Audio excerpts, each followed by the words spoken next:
अस्सलाम वालेकुम। In today's video we are going to discuss scenarios of physiology block 5, जिसमें endocrinology और head and neck दोनों के सिनेरियोज आज हम डिस्कस करेंगे। क्योंकि एंडोक्राइनोलॉजी बहुत वास्ट टॉपिक है तो इसके सिनेरियोज थोड़े ज़्यादा हैं, बट देयर इज़ रेपिटेशन, तो हमें इतना ज़्यादा टाइम नहीं लगेगा। जैसे बायोकेम के ब्लॉक 1 के सिनेरियोज काफ़ी ज़्यादा थे, बट देयर इज़ रेपिटेशन, तो हम स्टार्ट करते हैं। हेड एंड नेक के भी डिस्कस करेंगे। So first scenario is about a middle aged woman had thyroidectomy on 4th post-operative day. While nurse was taking her blood pressure, the patient developed scarpopedal spasm. Means एक middle aged खातून है जिसकी थायरोइडेक्टमी हुई और operation के चौथे दिन उसका जब वो ब्लड प्रेशर नर्स उसका मुहैया करी थी तो अचानक उसको कार्पोपीडल स्पैज्म हो गया। ठीक है, अगर आप इस साइन को देखें तो ब्लड प्रेशर लेने के ऊपर जो कार्पोपीडल स्पैज्म हुआ है इसको हम क्या कहते हैं, तो इसको हम ट्रोजा साइन भी कहते हैं। ठीक है, ये भी क्वेश्चन में पूछा जा सकता है, यहाँ पर नहीं पूछा गया बट ये आपको पता होना चाहिए। और अगर हम फेशियल नर्व को इधर चीक पर पुश करें तो एक जो जॉ है वो हमारे पास इनवर्ड हो जाता है। इस साइन को पर्टिकुलरली हम श्वास्टिक साइन कहते हैं। तो ये दोनों साइन के नाम भी आपको पता होने चाहिए। So coming back to the scenario, उसको कार्पोपीडल स्पैज्म हो गया ऑन टेकिंग ब्लड प्रेशर। तो what the patient is probably suffering from, this is carpopedal spasm, tetanic spasm होता है and it is a clinical condition for hypocalcaemia. ठीक है, what is the mechanism of development of carpopedal spasm, इसका mechanism क्या होता है वो भी हम पढ़ते हैं। How the calcium ion concentration in the body fluids is controlled, तो ये पेट क्वेश्चन है, ये बुक में लिखा हुआ है। कैसे हम किडनी से कैल्शियम आयन की कंसंट्रेशन को रेगुलेट करते हैं by the release of parathyroid hormone, कैसे इसको कंट्रोल करते हैं। ठीक है, जब हाइपोकैल्सीमिया होता है तो पैराथायरॉयड हार्मोन रिलीज होता है। आप उसके इफेक्ट से लिखेंगे। विटामिन डी के थोड़ा सा टच देंगे कि किस तरह से विटामिन डी कैल्शियम एब्जॉर्प्शन में हेल्प करता है, और जो है वो किडनी से फिर इसकी एब्जॉर्प्शन की बात करेंगे। So it is the Trousseau sound. Patient is suffering from hypocalcaemia when the parathyroid glands are suddenly removed. अच्छा, इसमें क्या हुआ है कि थायरॉयडेक्टमी जब उसकी हुई, इस सिनेरियो में पीटीएच से कैल्शियम रिलीज नहीं हो रही, इसी वजह से इसको हाइपोकैल्सीमिया हुआ है। बिकॉज ड्यूरिंग दैट सर्जरी उसके पैराथायरॉयड ग्लैंड भी रिमूव कर दिए गए unknowingly, accidentally during thyroidectomy. That's why उसके कैल्शियम लेवल्स जो हैं they fall from 9.4 to 6 to 7 milligram per decilitre. ठीक है, within 2 to 3 days, and the blood phosphate concentration में डबल फॉस्फेट कंसंट्रेशन राइज कर सकती है। क्योंकि ये हमारे पास जो है ये इस सिनेरियो का डायग्नोसिस था। ब्लड कैल्शियम आयन कंसंट्रेशन को कंट्रोल कैसे करते हैं, किडनी के लेवल पर विटामिन डी की हेल्प से। ठीक है, और आप जो है वो इस तरह से कैल्शियम को रेगुलेट करेंगे in the absence of parathyroid hormone. ठीक है, then the next scenario is about a 28-year-old nursing mother consulted her family physician. She complained of frequent muscle spasm and her numbness of arms and legs. Her plasma calcium was 6.5 milligram per dl. Normally अभी हमने पिछले scenario में पढ़ा था 9.4 milligram पर DL होती है, तो यहाँ पर भी इसकी कैल्शियम कम है, तो इट इज़ हाइपोकैल्सीमिक टेक्नी। ठीक है, उसके बाद नेक्स्ट क्वेश्चन है, was her plasma calcium concentration normal? So no, it was not normal, it was hypocalcaemic. What was the mechanism of her frequent muscle spasm and numbness? तो क्या होता है कि हाइपोकैल्सीमिया नर्व सिस्टम की excitement cause करता है और टेक्नी cause करता है। ठीक है, ये आपने फिजियोलॉजी में पढ़ा होगा। When the extra cellular fluid concentration of calcium falls below normal, तो नर्वस सिस्टम जो है वो ज़्यादा एक्साइटेबल हो जाता है, क्योंकि इसकी वजह से मेम्ब्रेन की परमिएबिलिटी, सोडियम आयंस, ये बहुत इंपॉर्टेंट क्वेश्चन है और ये पूछा जाता है। ठीक है, बिकॉज इसकी वजह से कैल्शियम ने एक्चुअली, जो कैल्शियम नॉर्मल होता है ना, इसने सोडियम चैनल्स को ब्लॉक किया होता है कि एक्सेसिव सोडियम अंदर नहीं आ सकता। जब वो कैल्शियम नहीं होगा, सोडियम चैनल्स ओपन हो जाएंगे और मेम्ब्रेन की परमिएबिलिटी सोडियम से इंक्रीज हो जाएगी और इन टर्न डीपोलराइजेशन होगी और अननोइंगली एक्शन पोटेंशियल जनरेट होंगे, मसल स्पैज्म कॉज करेंगे। ठीक है, उसके बाद है at plasma calcium ion concentration about 50% below normal, the peripheral nerve fibres become so excitable that they begin to discharge spontaneously, initiating trains of nerve impulses that pass through the peripheral skeletal muscles to elicit tetanic muscle contraction. That's why hypocalcemia causes tetany. It also occasionally causes seizures because of retraction of increased excitability in the brain as well. ठीक है, so that's why उसको जो है वो muscle spasm थे। Then we have a 50-year-old housewife complains of progressive weight gain. First thing is the weight gain. एक साल में उसने 20 pounds weight gain कर लिया है। कोल्ड इंटॉलरेंस है, कॉमा गलती से आ गया, कोल्ड इंटॉलरेंस है, उसको फटीग कंप्लेंट्स हैं। ठीक है, ये सिम्टम्स आपको देखकर क्या जहन में आ रहा है? कोल्ड इंटॉलरेंस किस पेशेंट में होती है? हाइपोथायराइड के पेशेंट में होती है। Progressive deepening of her voice, dry skin and constipation भी उसी का फीचर है। ऑन फिजिकल एग्जामिनेशन उसकी वाइटल्स लिए तो टेम्परेचर भी कम है, पल्स भी कम है, पल्स रेगुलर है, बीपी भी उसका कम है। शी इज़ मॉडरेटली ओबीज, थोड़ी सी वो ओबीज भी है, with a puffy face and frog like husky voice, with pale cool dry and thick skin. She has non pitting oedema of knees and face. Ankles यहाँ आना था, ankles और face पर उसको नॉन पिटिंग एडिमा है। Laboratory studies CBC and differential WBC count are normal, यानी उसको कोई इन्फेक्शन नहीं है, एनीमिया भी नहीं है जिसकी वजह से ये सिम्टम्स हों। The serum concentration T4 is 3.8 ये आपको कंसनट्रेशन इनकी आनी चाहिए। T4 की कंसनट्रेशन है 3.8, नॉर्मली होती है 4.5 टू 12.5, तो it means she is suffering from hypothyroidism. और TSH की concentration and the TSH and T serum T4 concentration is normal. अच्छा, ये T4 यहाँ पर गलती से लिख दिया है, TSH की कंसनट्रेशन उन्होंने लिखना था कि नॉर्मल है। And cholesterol levels are raised, ये भी हमें पता है कि थायराइड हार्मोन की डेफिशिएंसी के अंदर कोलेस्ट्रॉल लेवल्स रेज हो जाते हैं। So this is a case of hypothyroidism. Symptoms क्या हैं that made you consider that diagnosis, तो ये आपने सिनेरियो में से ही सिम्टम्स देके जो सिम्टम्स आपको हाइपोथायराइडिज्म के पता है, पढ़े हैं, वो आपने इधर लिख देने हैं। Next scenario is about a 13-year-old boy presented to physician with complaints of increase in frequency of urination, thirst and appetite, polyuria, polydipsia and polyphagia। ये दो डिसीजेस के सिम्टम्स हैं, diabetes insipidus and diabetes mellitus. तो यही दोनों का differential diagnosis आना चाहिए आपके जहन में। He also gave history of generalise weakness and weight loss diabetes insipidus में नहीं होता, डायबिटीज मेलाइटस में होता है। On examination he is dehydrated, obviously वो थर्स्ट हो रही है, वो डिहाइड्रेटेड तो होगा। And there was smell of acetone from his breath. ठीक है, ये क्लिनिकल साइन है कि एसीटोन की स्मेल कब आती है, कीटोएसिडोसिस में आती है, जब कीटोन बॉडीज़ बॉडी में बहुत ज़्यादा हो जाते हैं। तो ऊपर से पता चल गया आपको डायबिटीज़ है, नीचे से कीटोन बॉडीज़ है, तो दिस इज डायबिटिक कीटोएसिडोसिस। आप इसको ये भी लिख सकते हैं ketoacidosis due two diabetes mellitus. ठीक है, रैंडम ब्लड ग्लूकोज लेवल में ये की तो वो भी उसकी ज़्यादा है, तो डायबिटीज़ मेलाइटस का केस है। कंडीशन आपने लिख ली, give physiological basis of increase in frequency of urination and thirst and dehydration, weight loss and acetone breath. Urination की वजह क्यों है, यूरिनेशन की फ्रीक्वेंसी ज़्यादा इसलिए है क्योंकि जो हमारे पास उसको हुआ हुआ है, ठीक है, उसको हाइपरग्लाइसीमिया हुआ है। तो हाइपरग्लाइसीमिया के केस में ब्लड में ऑलरेडी सॉल्यूट्स की कंसनट्रेशन ज़्यादा है, तो हम किडनी से सॉल्यूट्स को एब्जॉर्ब नहीं करेंगे और जो large volumes of urine produce होगा। ठीक है, सो दैट्स वाई उसकी फ्रीक्वेंसी भी ज़्यादा होगी। सेकेंडली, थर्स्ट क्यों ज़्यादा होगी, जब बॉडी से बहुत ज़्यादा यूरिन एक्सक्रीट हो रहा है, बहुत ज़्यादा वाटर एक्सक्रीट हो रहा है, तो बॉडी में और ग्लूकोज भी ज़्यादा हुआ है, हाइपर ऑस्मोलर कंडीशन हुई हुई हैं। तो इस कंडीशन में आपका थर्ड सेक्टर एक्टिवेट होगा, थर्ड सेंटर, और it will cause dehydration and it will initiate thirst mechanism. Dehydration उसको इसी वजह से हो रही है बिकॉज वो पॉलीयूरिया हो रही है। वेट लॉस क्यों हो रहा है, वेट लॉस इस वजह से हो रहा है क्योंकि जब इंसुलिन नहीं होता डायबिटीज़ के अंदर, तो ग्लूकोज जो है वो सेल्स को नहीं मिलता। ठीक है, एक तो ये बात। नंबर 2, जो इंसुलिन की एब्सेंस में लाइपोलाइसिस स्टार्ट हो जाती है, फैट्स की ब्रेकडाउन स्टार्ट हो जाती है, that causes weight loss. Acetone breath, acetone is a ketone body, ठीक है, जो स्पॉन्टेनियसली हमारी बॉडी में अलॉन्ग विद एसीटोएसीटेट बन रहा होता है और वो थ्रू लंग्स एक्सक्रीट होता है ब्रेथ में, इस वजह से एसीटोन ब्रेथ होती है। ठीक है, so that are the reasons. उसके बाद नेक्स्ट सिनेरियो है, 40 years old woman is diagnose to have adrenal insufficiency. Diagnosis उन्होंने बता दिया है, आपने बताना है डिजीज़ क्या है। ठीक है, एड्रीनल इनसफिशिएंसी है, एड्रीनल ग्लैंड वर्क नहीं कर रहा। Describe the disturbances produce in body due to adrenal insufficiency. तो हमारे पास एड्रीनल इनसफिशिएंसी के नतीजे में सारी एड्रीनल हार्मोन्स की प्रोडक्शन कम हो जाएगी and this condition is Addison's disease. ठीक है, और उसके बाद उन्होंने पूछा है कि डिस्टर्बेंसेस बतानी है, तो एल्डोस्टेरॉन के कम होने की वजह से हमारे पास क्या होगा, बॉडी फ्लूइड्स की कंसनट्रेशन कम हो जाएगी, हमारे पास हाइपोस्मोलर बॉडी फ्लूइड्स हो जाएंगे, हाइपोनेट्रीमिया हो जाएगा। नंबर 2, एल्डोस्टेरॉन पोटाशियम की एक्सक्रीशन कराता था, वो नहीं होगी, तो ब्लड में उसके लेवल ज़्यादा हो जाएंगे, हाइपरकैलेमिया हो जाएगा। उसके अलावा हमारे पास एल्डोस्टेरॉन और कॉर्टिसोल नहीं होगा, तो हाइपोग्लाइसीमिया हो जाएगा, हाइपोटेंशन हो जाएगा। इसके अलावा जो कॉर्टिसोल के दूसरे इफेक्ट्स हैं, मसल वीकनेस होगी बिकॉज वो प्रोटीन को भी जो है वो करवाता है, प्रोटीन की कंसनट्रेशन भी इंक्रीज़ करवाता है। नंबर 3, पिगमेंटेशन होगी, क्यों, क्योंकि जो कॉर्टिसोल है वो ACTH को इनहिबिट कर रहा होता है। जब वो प्रोड्यूस हो रहे होते हैं तो ACTH की इनहिबिशन होती है, तो जब वो प्रोड्यूस नहीं होगा तो ACTH और MSH सिक्रीशन की इनहिबिशन नहीं होगी, MSH ज़्यादा सिक्रीट होगा और मेलानिन की प्रोडक्शन ज़्यादा हो जाएगी, जिसकी वजह से पिगमेंटेशन होती है। एसिडोसिस होता है, एसिडोसिस क्यों होगा, क्योंकि decrease hydrogen ion concentration due to deficiency of aldosterone acidosis. हाँ, ये एल्डोस्टेरॉन का तीसरा इफेक्ट है कि ये एसिडोसिस कॉज करेगा बिकॉज हाइड्रोजन आयन की जो सिक्रीशन है, एक्सक्रीशन हम कह सकते हैं, वो कम हो जाएगी।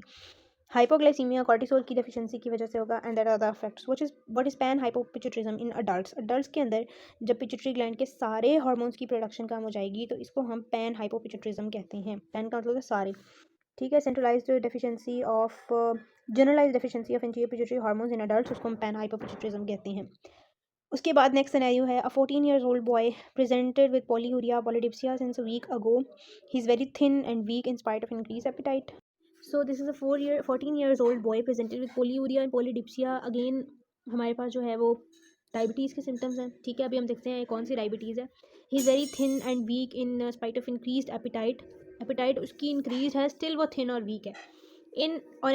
On investigation his blood sugar is found to be, blood sugar ज़्यादा है तो ऑब्वियसली डायबिटीज़ मेलाइटस होगी। What is the most likely diagnosis? Diabetes mellitus. Type 1 diabetes mellitus इसलिए है क्योंकि वो थिन और लीन है। टाइप 2 डायबिटीज़ में ओबीस पर्सन्स में होती है और वो इंसुलिन रेजिस्टेंस की वजह से होती है। तो डायग्नोस तो हो गया। Describe the mechanism of action of insulin on its target cells and the end effect of insulin. तो एक्शन, मैकेनिज्म ऑफ एक्शन क्या है इसका कि इसके रिसेप्टर्स होते हैं, ठीक है, ये यहाँ पर लिखा हुआ है इंसुलिन रिसेप्टर्स हैं स्पेसिफिक। ये इंसुलिन रिसेप्टर्स पर जाकर बाइंड करता है। वो इंसुलिन रिसेप्टर्स लिंक्ड होते हैं, they are actually tyrosine kinase receptors, तो वो लिंक्ड होते हैं इंसुलिन रिसेप्टर सबस्ट्रेट के साथ।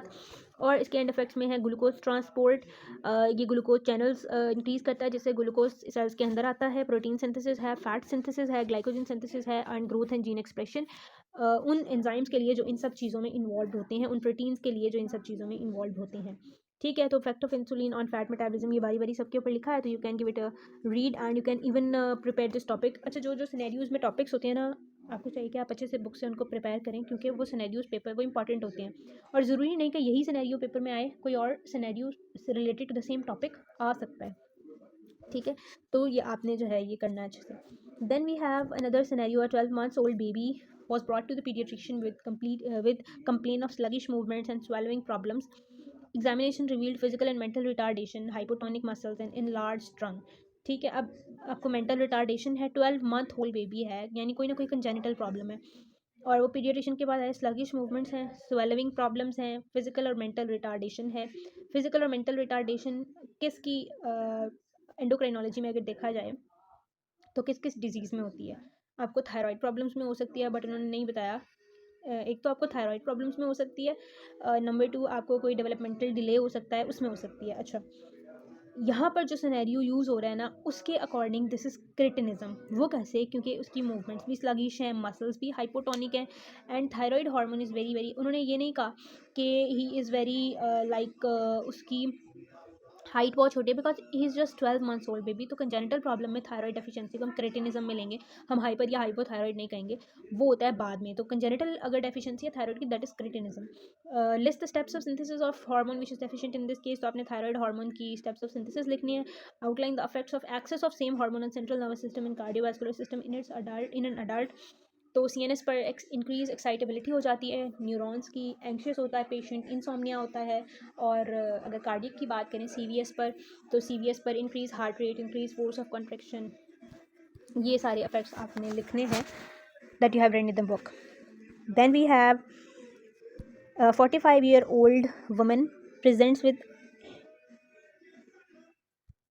A 45-year-old man presents with hirsutism, यानी हेयर्स की जो है वो ज़्यादा डेवलपमेंट हो रही है ऑन हर बॉडी, स्ट्राया है, पर्पल स्ट्राया, ब्रूजिंग है, एक्नी है and hyper pigmentation of the skin. After a thorough physical examination a physician notes that she also has hypertension, shows a sign of buffalo hump on her back, typical symptoms of Cushing syndrome, ठीक है। Between the shoulders, अगर अच्छा यहाँ पर बीच में एक symptom ये भी आ जाए कि उसको हाइपरनेट्रीमिया भी है, हाइपर ऑस्मोलर बॉडी फ्लूइड्स हैं, तो भी आपने कंफ्यूज नहीं होना, तब भी कुशिंग सिंड्रोम ही होगा। एल्डोस्टेरोन ज़्यादा है क्योंकि कुछ जो कॉर्टिसोल है जब वो ज़्यादा होता है तो उसके मिनरलोकोर्टिकोइड लाइक इफेक्ट्स भी होते हैं। The laboratory tests show elevated blood cortisol levels, so she is given a dexamethasone suppression test. Her results are positive. So she is suffering from Cushing syndrome. The elevated ACTH is not suppressed. ACTH क्यों elevate यहाँ पर क्यों suppress नहीं हो पा रहा, ठीक है। अच्छा, वो बता रहे हैं कि suppress नहीं हो रहा। अच्छा, वो अभी हम देखते हैं what is the likely diagnosis. I have told you this is Cushing's disease. What is the, अच्छा, कुशिंग्स डिजीज़ और कुशिंग सिंड्रोम में क्या फ़र्क होता है? कुशिंग सिंड्रोम होता तो हमारे पास ACTH लेवल्स कम होने थे, ठीक है, बिकॉज नेगेटिव फीडबैक से ACTH लेवल्स ने कम हो जाना था। बट अगर ACTH लेवल्स भी ज़्यादा हैं, it means cause adrenal gland में लाई नहीं कर रही, कॉज लाई कर रही है पिट्यूटरी ग्लैंड में, यानी कोई पिट्यूटरी एडिनोमा है जो एक्सेसिव ACTH सेक्रीट कर रहा है और वो एक्सेसिव ACTH जाकर एड्रीनल ग्लैंड को एक्सेसिवली स्टिमुलेट कर रहा है टू प्रोड्यूस कॉर्टिसोल। तो that's why this is Cushing's disease. उसके बाद उन्होंने पूछा है what is the cause of hirsutism and hyper pigmentation. Hirsutism क्यों है? It results from the stimulating effect of ACTH on adrenal producing androgens की वजह से, ठीक है, एंड्रोजेंस भी ज़्यादा हो रहे हैं ACTH की वजह से। हाइपर पिगमेंटेशन क्यों है? क्योंकि जब ज़्यादा ACTH की रिलीज़ होता है तो MSH जो है वो भी ज़्यादा रिलीज़ होता है, बिकॉज ये जो ACTH प्रोड्यूसिंग जीन है और MSH प्रोड्यूसिंग जीन है ना, ये बहुत क्लोजली लोकेटेड होती हैं। तो जब आप ACTH को बहुत ज़्यादा स्टिमुलेट करते हैं तो MSH भी स्टिमुलेट हो जाता है, दैट्स वाई पिगमेंटेशन भी होती है। तो मेलानिन भी ज़्यादा प्रोड्यूस होगा। Buffalo torso due to increase fat mobilization from lower abdomen, और ज़्यादा फैट डिपोजिशन होती है अपर एब्डोमेन पर और थॉरेक्स पर, तो दैट्स वाई एक बफलो हम्प बन जाता है। कॉजेज़ क्या है, एड्रीनल कॉर्टेक्स हो सकता है, एंटीरियर पिट्यूटरी ग्लैंड ट्यूमर हो सकता है, और एक्टोपिक ट्यूमर हो सकता है जो ACTH सेक्रेट कर रहा हो। यहाँ पर इस केस में एंटीरियर पिट्यूटरी ग्लैंड का ट्यूमर है।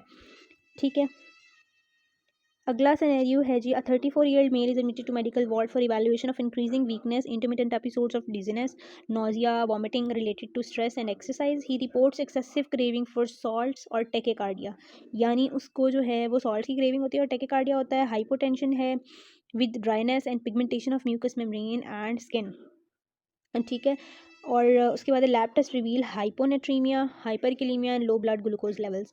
तो ये हमारे पास जो है ये किस डिजीज़ के सिम्टम्स हैं, हाइपोनेट्रीमिया, हाइपरकैलेमिया, अभी हमने पहले भी पढ़ा था, तो ये एडिसन्स डिजीज़ में ऐसा होता है। ठीक है, और क्योंकि उसकी हमारे पास हर एड्रीनल के हार्मोन्स की डेफिशिएंसी हुई हुई है, तो उसको एल्डोस्टेरोन की डेफिशिएंसी की वजह से उसके हाइपरकैलेमिया है, हाइपोनेट्रीमिया है, और हाइपोनेट्रीमिया की वजह से ही उसको क्रेविंग फॉर सॉल्ट्स हो रही है।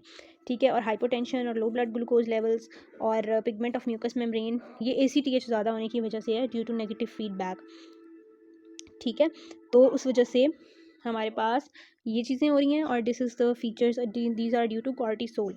ठीक है, उसके बाद जो हमारे पास उन्होंने पूछा था most common cause of such disorder, जो इस केस में जो कॉज है ना, it lies in the adrenal gland.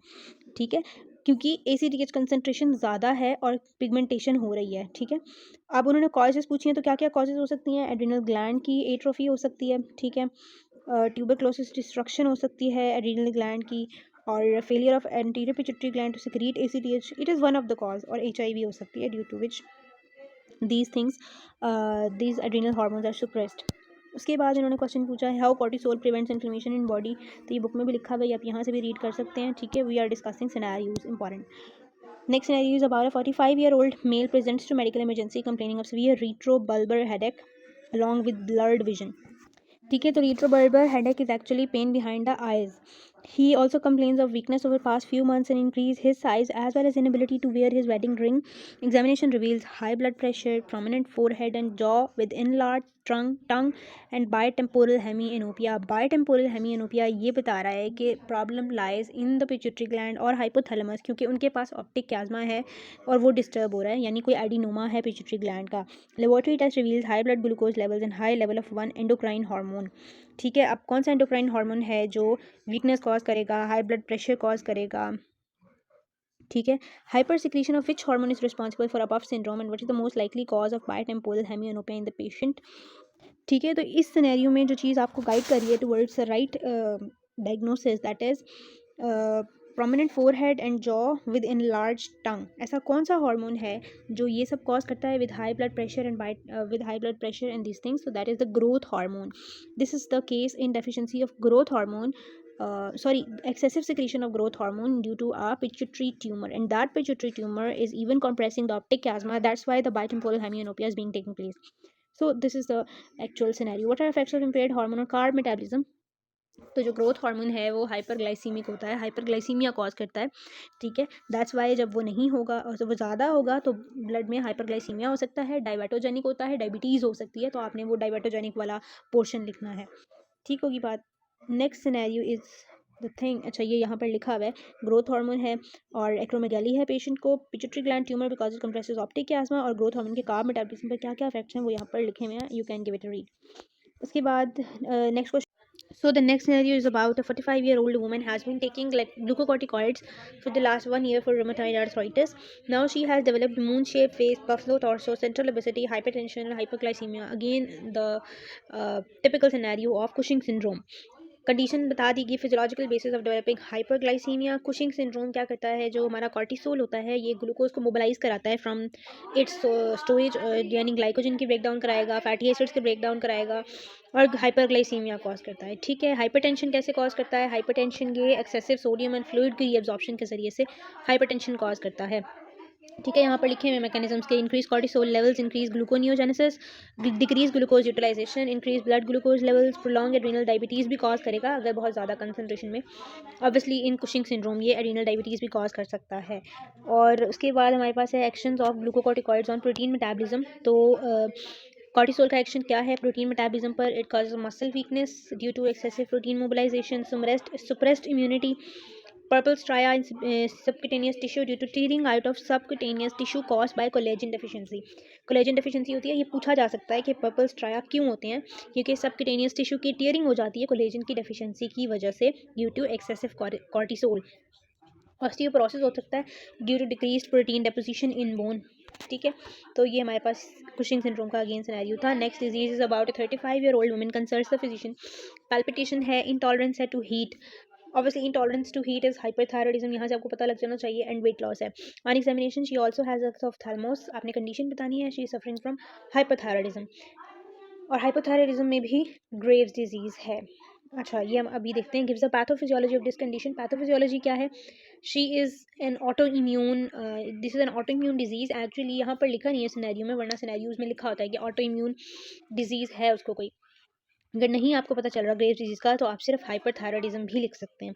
So this is auto immunity long acting thyroid stimulator, there is a antibody that is formed and this attack attaches itself on the TSH receptors और excessively उसको stimulate करते हैं, जिसकी वजह से हमारे पास T3 और T4 की सिक्रेशन इंक्रीज हो जाती है और हाइपरथायरॉइडिज्म हो जाता है। डायग्नोस्टिक टेस्ट इसके कौन कौन से हैं? दो इंपॉर्टेंट, एक तो हमारे पास T3 T4 और TSH लेवल्स हैं, और अब इसमें आप ऑटो एंटीबॉडीज लेवल भी चेक कर सकते हैं।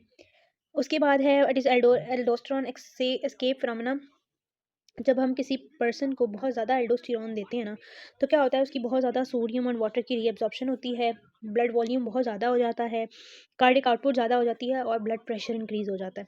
अब जब ब्लड प्रेशर इंक्रीज़ होने की वजह से, जब ब्लड का प्रेशर इंक्रीज़ हो जाता है ना, तो GFR भी इंक्रीज़ हो जाता है, और रीनल से जो फ्लूइड एक्सक्रीट हो रहा होता है ना यूरिन के थ्रू, वो भी बढ़ जाता है। उसको हम प्रेशर डायूरेसिस और प्रेशर नाइट्रोयूरेसिस कहते हैं, यानी सोडियम और वाटर का लॉस होने लग जाता है due to that high blood pressure. जब हमारे पास हम बहुत ज़्यादा एल्डोस्टेरोन लेते हैं, तो despite the presence of aldosterone sodium और वाटर ज़्यादा एक्सक्रीट हो रहे होते हैं due to that high blood pressure, जिसको हम pressure natriuresis and pressure diuresis कहते हैं। So this is the phenomena, escape phenomena, जिसके अंदर they escape from the body despite the increase concentration of aldosterone. Next scenario is a 5-year-old obese boy brought to the physician for bad shunted growth and appears to be 2 to 3 years of age. अच्छा, 2-3 साल का वो लग रहा है, actually वो 5 years का है। His body growth is disproportionate, ठीक है, it appears mentally retarded and name the disorder the boy suffering from, it is dwarfism, ठीक है, क्योंकि उसका शंटेड ग्रोथ है और उसकी एज भी कम लग रही है, ठीक है। उसके बाद है what are the causes of this disorder, this is congenital disorder. Causes क्या क्या हो सकती हैं? इंटीरियर पिट्यूटरी हार्मोन्स की डेफिशिएंसी हो सकती है, पैन हाइपोपिट्यूटरिज्म जिसे हम कहते हैं, ठीक है, ग्रोथ हार्मोन की डेफिशिएंसी हो सकती है, शीहान सिंड्रोम हो सकता है, जिसमें हमारे पास जो है वो इंटीरियर पिट्यूटरी की ब्लड सप्लाई कट हो जाती है, जिसकी वजह से उसके हार्मोन सिक्रीट नहीं होते, ठीक है। उसके बाद उन्होंने कहा enumerate second messenger mechanisms for maintaining intracellular hormonal concentrations. तो सेकेंड मैसेंजर सिस्टम जो इसमें इन्वॉल्व है, जो नॉर्मली इन्वॉल्व होते हैं इंट्रासेलुलर हार्मोनल फंक्शंस के लिए, that are cyclic AMP system, cyclic GMP system, calcium calmodulin, cyclic cell membrane phospholipids and second messenger system calcium वाला, तो ये सारे इन्वॉल्व होते हैं। The next scenario is Mr. B was worried about extraordinary height of his younger son at the age of 12 years. The boy was also having large size hand and feet. This is a case of gigantism. Laboratory investigations revealed more than normal concentrations of serum growth hormone. What is the most probable diagnosis? मैंने आपको बता दिया. Describe the clinical features of this condition. Clinical features क्या होंगे? अच्छा, इसको मैंने acromegaly इसलिए नहीं कहा बिकॉज उसकी एज उन्होंने बताई है 12 year, that is before adolescence, that's why it's gigantism. First question is diagnosis हमने कर लिया है। अच्छा, क्लिनिकल फीचर्स क्या क्या होते हैं जाइजेंटिज्म के? उसमें है tall stature, hyperglycaemia, mild to moderate obesity होती है, सॉफ्ट टिश्यू हाइपरट्रफी होगी, ऑर्गन्स भी इनलार्ज होंगे, exaggerated growth of hands and feet with thick fingers and toes. उसके अलावा कोर्स फेशियल फीचर्स होंगे, फ्रंटल बॉसिंग होगी, प्रोग्नेटिज्म यानी जो जॉ है वो भी इनलार्ज होगा, हाइपर हाइड्रोसिस होगा, ऑस्टियोआर्थराइटिस, एंड इतने फीचर दैट्स इनफ अगर आप लिख देते हैं तो, ठीक है। Next scenario is about a 45 years old woman present with bagginess under the eyes, swelling of face, यानी उसकी आइज के नीचे स्वेलिंग है, फेस स्वेल्ड है, intolerant to cold, hypothyroidism, increase in body weight and sleepiness. On examination, her pulse is decreased. There is edema of legs and features of peripheral vascular disease due to atherosclerosis are present. तो hypothyroidism का case है, ठीक है, और मिक्सिडीमा है, actually जो उसकी eyes के नीचे बैजिनेस है, this is known as myxoedema, ठीक है। ऑन अच्छा, उसके बाद list the test which will help in diagnosis of this disease. We will do T3 levels, T4 levels, TSH levels. उसके अलावा what is the cause of oedema and atherosclerosis? जो हमारे पास एथेरोस्क्लेरोसिस है ना, एक्चुअली जब thyroid hormone T3 T4 they decrease the levels of LDL। तो जब वो कम होंगे तो LDL के लेवल ज़्यादा होंगे, कोलेस्ट्रॉल के लेवल ज़्यादा होंगे, जिसकी वजह से एथेरोस्क्लेरोसिस होता है।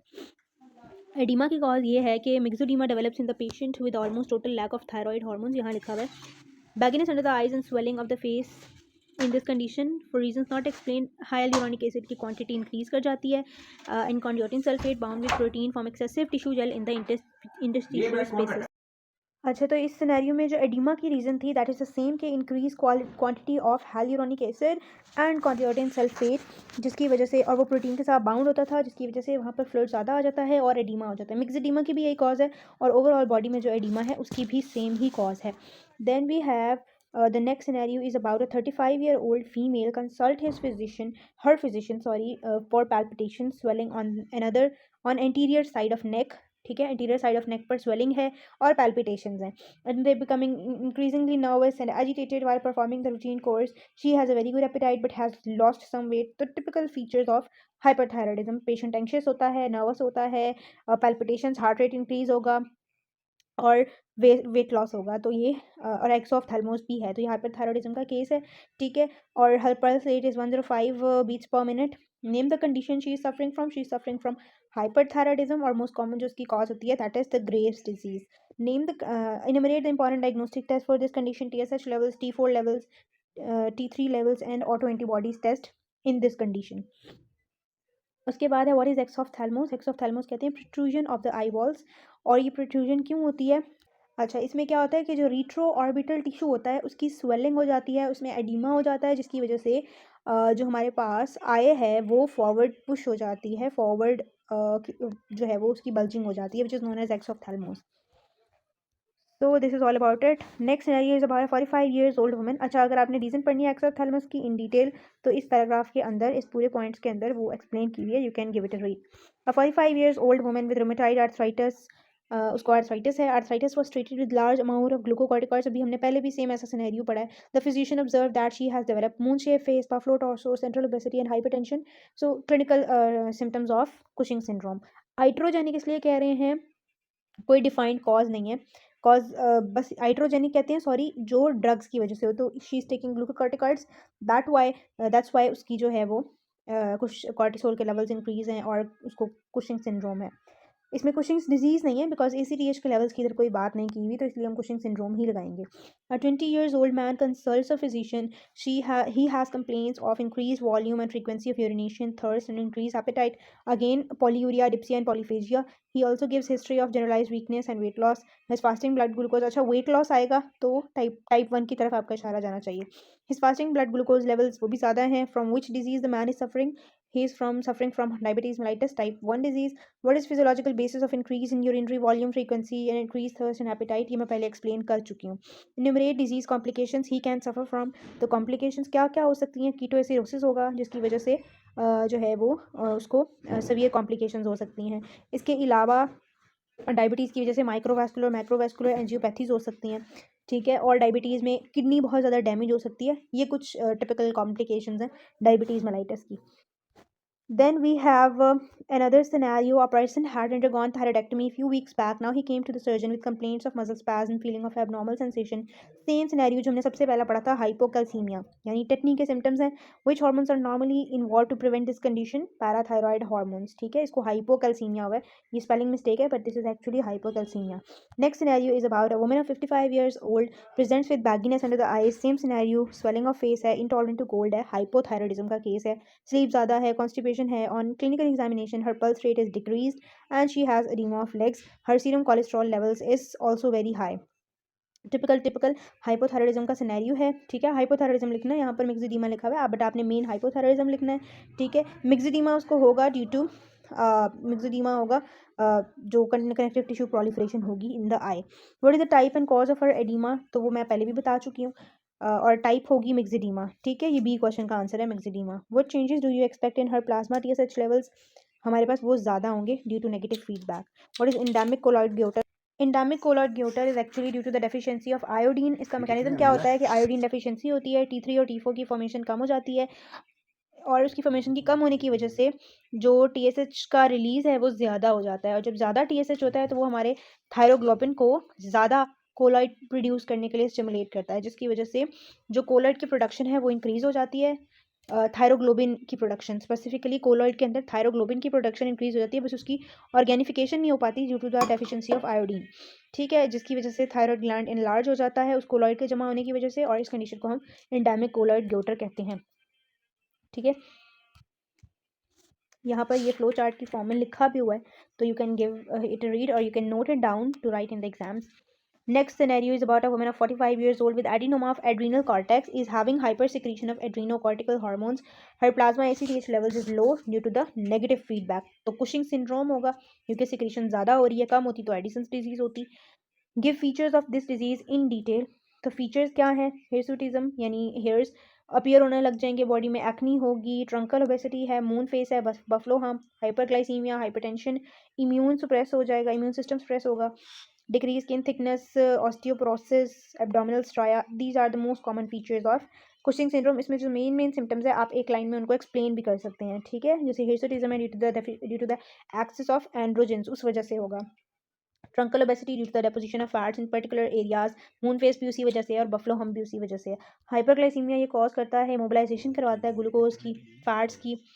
ठीक है, और ब्लड में ग्लूकोज लेवल्स को इंक्रीज करता है. सो दीज आर, आप वन लाइन एक्सप्लेनेशन भी दे सकते हैं. So we will move on to the next scenario. A female of 30 years old was operated for thyroid adenoma a few months back. Now she complains of spasm. Same case we have hypoparathyroidism का case है after surgery और hypocalcemia की patient है. उन्होंने पूछा what is the cause of these features in that woman. तो cause ये है कि उसको आफ्टर सर्जरी hypoparathyroidism क्योंकि उसके accidentally parathyroid gland भी रिमूव कर दिए गए हैं during surgery.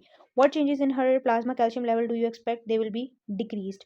Give the normal plasma calcium levels, that is 8.5 to 10.2 milligram per deciliter. अच्छा जी, नेक्स्ट सिनेरियो में है 45 years old female give the month history of fatigue, hunger and thirst almost all the time. There is increased frequency of micturition as well as the complaints have steadily worsened over the last 2 months, lab test reveals. ठीक है, उसको hunger है, thirst है और fatigue है. तो hunger और thirst are the symptoms of diabetes. What is the lady suffering from? और increase frequency of micturition is about polyuria. तो दिस इज डायबिटीज टाइप 2. ठीक है, क्योंकि इसमें उन्होंने एक तो एज ज़्यादा है, दूसरी बात उन्होंने ये नहीं बताया कि टाइप 1 के अंदर टिपिकल वेट लॉस होता है. ठीक है, तो ये केस है. What is the lady suffering from? It is diabetes mellitus type 2. What is the physiological reason of increase frequency of maturation? Polyuria का मैं पहले ही बता चुकी हूँ reason. Why is she hungry all the time? Why is she always thirsty? What are different types of this disorder, diabetes type 1 and type 2? तो ये reasons हम ऑलरेडी डिस्कस कर चुके हैं. Next scenario is about a young female consulted her family physician. She complained of frequent muscle spasm and numbness of arms and legs. Her plasma calcium was 6.5, which is less than normal. So she is suffering from hypocalcemia or tetany. Was her plasma calcium normal? No, it is not normal. It is lower. What was the mechanism of her frequent muscle spasm and numbness? तो ये भी मैं reason already discuss कर चुकी हूँ कि neurons over excitable हो जाते हैं और उसकी रीज़न क्या होती है वो भी मैं फर्स्ट सिनेरियो में डिस्कस कर चुकी हूँ. उसके बाद a boy of 10 years was brought by his father to a medical specialist. The boy because of retarded growth appeared to be 4 or 5. Same ऐसा केस पहले भी आया था. 10 साल का है बट वो 4-5 साल का लग रहा है. During talking the boy answer the question intelligently, means कोई मेंटल रिटार्डेशन नहीं है. His body parts were proportionate but of smaller size. तो he is just suffering from dwarfism because of the short stature. उसके बाद है for which disorder the boy was suffering. What was the cause of this disorder? Cause क्या है? Insufficient growth hormone produce by the anterior pituitary hormone, क्योंकि यही reason हो सकती है. और एक ड्वार्फिज्म की रीज़न होती है ड्यू टू हाइपोथायरॉयडिज्म. उसके साथ और भी सिम्टम्स होते हैं हाइपोथायरॉयडिज्म के अगर वो आता तो. और सेकेंडली अगर लेवी-लोडेन ड्वार्फिज्म होता तो उसमें हमारे पास लिवर की कोई ना कोई पैथोलॉजी, उससे रिलेटेड कोई ना कोई हिंट ज़रूर होता. तो this is simple anterior pituitary dwarfism. Types क्या क्या होती हैं? अफ्रीकन पिग्मीज, लेवी-लोडेन ड्वार्फिज्म, ये दो हमारे पास बेसिकली टाइप्स हैं dwarfism की. Then we have, अच्छा नेक्स्ट सिनेरियो है a young man reported to his family doctor with complaints of palpitation, loss of weight in spite of increased appetite and intolerance to heat. He is hyperthyroidism का case है. On examination he was having pulse rate more than normal. His eyes were prominent. Exophthalmos है. There was swelling on the anterior side of neck. This is typically the scenario of hyperthyroidism. और उसको Graves disease है, उसका gland भी enlarged हुआ है. From which disease he is suffering from? Which investigations will you advise? T3, T4, TSH. What is the cause of, और antibodies भी. What is the cause of this disease? Cause वही है कि antibodies ने ज़्यादा stimulate कर दिया TSH receptors को, जिसकी वजह से वो ज़्यादा T3, T4 जो है वो रिलीज़ करें. उसके बाद नेक्स्ट सिनेरियो है, आ 70 years old male with a history of chronic smoking consulted his physician for complaint of unpleasant perception of taste, यानी उसको टेस्ट सेशन में चेंज आ गया। अब हम हेड एंड नेक के सिनेरियोज पर आ गए हैं। तो टेस्ट में चेंज आ जाना, name the abnormality he suffering from, तो ये डिसग्यूजिया एक टर्म होती है जिसको हम पैराग्यूजिया भी कहते हैं। इसमें टेस्ट सेंसेशन की डिस्टॉर्शन हो जाती है, यानी आपको स्वीट खा रहे हैं तो अजीब सा टेस्ट आएगा, सॉर खा रहे हैं तो अजीब सा टेस्ट आएगा। What is taste blindness? Taste blindness है कम्प्लीटली किसी सब्सटेंस के लिए जो आपका टेस्ट जो है वो ख़त्म हो जाना, उसको हम टेस्ट ब्लाइंडनेस कहते हैं। जैसे इधर एग्जांपल दिए हुए हैं, substance use frequently by psychologist for demonstrating test blindness is phenyl thiocarbamide, ठीक है, जिसके लिए ऑलमोस्ट 15 to 30% पॉपुलेशन जो है वो टेस्ट ब्लाइंड होती है, ठीक है। उसके बाद है name the mechanism that protects the ear from damage due to loud sound, उसके लिए हमारे पास जो है वो उसके लिए जो मैकेनिज्म यूज़ होता है, it is known as impedance matching और एटेन्यूएशन रिफ्लेक्स, ठीक है। उसमें यहाँ पर लिखा हुआ है कि जो टेंसर टिम्पनाई मसल होता है वो हैंडल ऑफ मेलियस को पुल कर लेता है, जिसकी वजह से वो बार बार ईयर ड्रम को स्ट्राइक नहीं करता और इतनी स्ट्रॉन्ग वाइब्रेशन प्रोड्यूस नहीं होती और वो डैमेज नहीं करता हमारे ईयर को। सेकेंडली जो स्टेपीडियस मसल है वो कॉन्ट्रैक्ट कर देता है, जिसकी वजह से foot plate of stapedius away हो जाती है ओवल विंडो से, और हमारे पास जो है वो कंटिन्यूस स्टिमुलेशन को बीच में एक बैरियर हम कॉज कर देते हैं, ठीक है। तो इस तरह से हम जो है वो लाउड साउंड्स के डैमेज से ईयर्स को प्रिवेंट करते हैं। Then the next scenario is about further what changes occur in eyes of a person who enters dim light after remaining for 6 hours in bright light। ये बहुत important topic है, light adaptation and dark adaptation. अब वो light वाली जगह से एकदम dim light में आया है तो उसकी आइज़ में क्या क्या चेंज होगा, this is known as light adaptation.